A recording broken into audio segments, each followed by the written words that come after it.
धानकी आणि उमरखेड देवसरी रोड तिकडे याला खुर्ची द्या बसायला आणि त्याचा एक चांगला मोठा हार घेऊन स्वागत करा. सगळ्यात जास्त एसडीओ साहेबाला, तहसीलदाराला, आमदाराला, आम्हाला शिव्या कुठं पडत असतील तर ते फक्त तुमच्यामुळे. तुम्ही म्हणजे संबंधित अधिकारी आहेत का? कॉन्ट्रॅक्टरचे आणि त्या डिपार्टमेंटचं कोण आलं का आलं का? नाही. ठीक आहे. तुम्ही काय म्हणता कंपनीचे? नाही साहेब, मला एक सांगा, तुमच्याकडं वर्क ऑर्डर कधीची आहे तुमची? आज काय? ऑगस्ट, म्हणजे किती 8 महिने झाले. 9 महिन्यात डिलिव्हरी होते. 8 महिने काय झक मारली का? 14/8 मायनिंग आणायला 14/8 मायनिंग आणायला परवानगी घेतली आम्हाला. 14/8 परवानगी आमचं काम आहे का ते नाही? तुम्ही कॉन्ट्रॅक्टर आहात. तुम्ही जर काम घेता एवढं मोठं 280 कोटी 80 कोटी रुपये किती होतात? 360 कोटी रुपयाचं. 360 कोटी रुपयाचं काम घेताना काय कंच्या खेळत का तुम्ही? लोकांच्या शिवाय लोक मरत आहे तुमच्यामुळं. रस्ता तुम्ही काम कसं चालू केलं?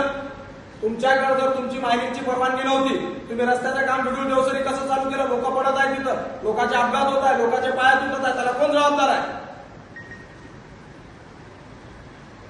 तुम्हाला मायनिंगची परवानगी नव्हती तर झक मारायला काम चालू केलं का तुम्ही? 8 महिने झाले तुमच्या कामामध्ये एक 100 मीटरचं सुद्धा तुम्ही काम करू शकले नाही. एवढाले गड्डे पडले आहेत त्या रोडवर, लोक पडत आहे. 5000 विद्यार्थी दररोज ये जा करतात त्या शाळेचे. कोण पाहिजे त्याला? तुमचा कोणी माणूस फोन उचलायला तयार नाही. दर महिन्याला तुमचा मॅनेजर बदलते, दर महिन्याला तुमचा पिढी बदलते. कोण पाहिजे त्याला? कधी चालू केलं? आज मी तुम्ही मला सांगितलं, खोटं सांगू नका. मी तुमचा पूर्ण रोड पाहून आलो. देवसरीपर्यंत सकाळी जाऊन आलो, इकडे तुमच्या ढानकीपर्यंत हरदाड्यापर्यंत सकाळी जाऊन आलो. तुम्ही सांगितलं हरदाड्याचे पॅचेस मी काल केले म्हणून. हरदाड्याचे पॅचेस नाही, आता फक्त तुमच्या अंडरपासच्या समोर पॅचेस चालू आहे. मग आता चालू केले तुम्ही. त्याच्या पहिले तुमचा एक सिंगल पॅच नाही. तुमच्या या रोडवर आमच्या शहराच्या हद्दीमध्ये किती मोठे मोठे खड्डे पडले आहेत. मग झोपा काढल्या का तुम्ही? ठीक आहे, तुमचं काम लेट होत आहे, तुम्हाला परवानगी मिळायला वेळ झाला.